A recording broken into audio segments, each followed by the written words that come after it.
जय यीशु, जय जय यीशु, जय जय यीशु, जय जय यीशु। जय मृत्युंजय जयकार, सिरजनहार, पालनहार, तारणहार। जय जय यीशु, जय जय यीशु, जय जय यीशु, जय जय यीशु। प्रभु यीशु मसीह के मीठे और मधुर नाम में आप सबका अभिवादन करते हुए आज के मनन के लिए मैं आपका ध्यान मरकुस रचित सुसमाचार उसके अध्याय 8, 9 और 10 तीन अध्यायों में से 3 पदों को पढ़ने के लिए लेना चाहता हूं, जहां प्रभु अपने चेलों को 3 बार अपने मृत्यु और जी उठने के विषय में सिखाते हैं। मरकुस 8 का 31। और वह उन्हें सिखाने लगा कि मनुष्य के पुत्र के लिए अवश्य है कि वह बहुत दुख उठाए और पुरनिये और महायाजक और शास्त्री उसे तुच्छ समझकर मार डाले और वह 3 दिन के बाद जी उठे। प्रभु अपने वचन के पढ़े जाने के ऊपर अपनी बहुतायत की आशीष दे। अगला पद है मरकुस 9 उसका वचन 31 और मरकुस रचित सुसमाचार 10वां अध्याय वचन 33 और 34। इन 3 पदों में प्रभु अपने स्वयं के विषय में 3 समान बातों को बताते हैं। 1 कि वह मनुष्य का पुत्र है, 2 कि वह मारा जाएगा, 3 कि वह तीसरे दिन जी भी उठेगा। आमीन। 3 बार 3 पदों में प्रभु इन 3 बातों को दोहरा कर जब बताते हैं, यही तो सुसमाचार है जिससे हमारा उद्धार हुआ है और उसी उद्धारकर्ता का हम इस प्रभु भोज के स्मरण विधि से प्रचार करते हैं। मेरे प्रियो, हर सप्ताह के पहले दिन प्रभु की आज्ञा का पालन करने प्रभु भोज के लिए जब हम इकट्ठे आते हैं, जिसके द्वारा हम उस मृत्यु का प्रचार करते हैं जिसने मृत्यु को हराया, जो मृत्यु के ऊपर जयवंत हुआ। पाप की मजदूरी तो मृत्यु है, लेकिन मृत्यु पर जयवंत यीशु प्रभु के कारण अब हम मृत्यु से जीवन में लाए गए हैं। इसलिए गीतकार के वह शब्द स्मरण आते हैं जहां लिखा है, मृत्यु के बंधन भंजनहारा, अक्षय जीवन देवनहारा, रोगिन शोकिन एक आधारा, जय जयकार, सृजनहार, पालनहार, तारणहार।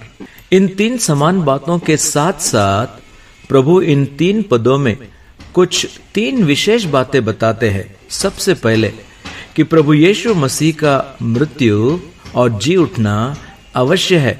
दूसरी बात कि वह मनुष्यों के हाथों में पकड़वाया जाएगा। तीसरी बात कि वह महायाजकों और शास्त्रियों के हाथ पकड़वाया जाएगा कि उसे अन्य जातियों के हाथ में सौंपेंगे। 3 बातें। सबसे पहले यह अवश्य है। मरकुस 8 के 31 में हम पढ़ते हैं, और वह उन्हें सिखाने लगा कि मनुष्य के पुत्र के लिए अवश्य है कि प्रभु यीशु मसीह परमेश्वर होते हुए मनुष्य बनकर इस संसार में आए। यह अवश्य है कि वो हमारे पापों को अपने ऊपर ले ले। यह अवश्य है कि पाप की मजदूरी जो मृत्यु, वो अपने शरीर में उस मृत्यु में जो सलीब के मृत्यु तक उसको सह ले। यह अवश्य है कि वह तीसरे दिन जी उठे। द मस्ट ऑफ इट, क्योंकि इसके बिना मनुष्य के जीवन में मुक्ति, छुटकारा, उद्धार का अनुभव नहीं आ सकता। लेकिन दूसरी बात मरकुस 9 के 31 में हम पढ़ते हैं कि वह मनुष्य के हाथ में पकड़वाया जाएगा। ना केवल जरूरत बल्कि जरिया, not only the must but the means of it. ना केवल क्या बल्कि कैसे। इसका वर्णन जब हम तुलना करके पहला इतिहास उसका 21 अध्याय और वचन 13 पढ़ते हैं, तब हमें मालूम होता है, जहां दाऊद ने गाद से कहा, मैं बड़े संकट में पड़ा हूं, मैं यहोवा के हाथ में पड़ूं, क्योंकि उसकी दया बहुत बड़ी है, परंतु मनुष्य के हाथ में मुझे पड़ना न पड़े। यदि यहोवा के हाथ में पड़ूं तो बहुत बड़ी दया भी प्राप्त कर सकता हूं, कितना भी बड़ा मेरा संकट क्यों न हो, लेकिन मनुष्य के हाथ में मुझे पड़ना ना पड़े, क्योंकि वहां दया नहीं, निर्दयता को अनुभव करना पड़ेगा। और हमारा प्रभु मेरे प्रियो इस सारे कठोर संकट भयंकर निर्दयता के अनुभव से जाने के लिए मनुष्यों के हाथ में पकड़वाया गया।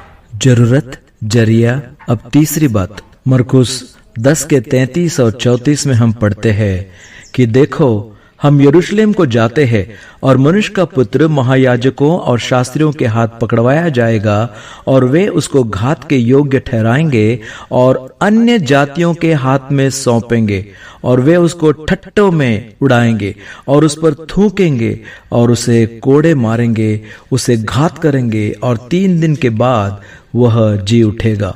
The must of it, the means of it, now the मॉकिंग of it. उसकी जरूरत, उसका जरिया, लेकिन अब उसका मजाक कैसे उड़ाया जाएगा, कैसे ठट्टों का विषय बनाया जाएगा, कैसी हंसी उड़ाई जाएगी। मेरे प्रियो, इसे समझने के लिए आप पहला इतिहास उसका 10वां अध्याय और 4 पद को पढ़ेंगे तो वहां शाऊल अपने हथियार ढोने वाले से कहता है, अपनी तलवार को खींचकर मुझे भोंक दे, कहीं ऐसा ना हो कि वे खतना रहित लोग आकर मेरी ठट्ठा करें। वो नहीं चाहता था कि ठट्ठा करने वालों के हाथों में, अन्य जातियों के हाथ में सौंपे जाने के कारण वो ठट्ठा का, निंदा का, अपमान का विषय बन पाए। जब हमारे प्रभु यीशु मसीह को वो सारी निंदा, सारे ठट्ठा, सारा दुख, सारे मनुष्यों के द्वारा किया हुआ सारा सहने के लिए प्रभु तैयार हुआ। ऐसे प्रभु का हम कितना धन्यवाद करें। यह समझकर उस प्रभु की आराधना करने में प्रभु आपकी, मेरी, हम सबकी सहायता करे। आओ हम यहोवा का धन्यवाद करें। आमीन। मृत्यु के बंधन भंजन हारा, अक्षय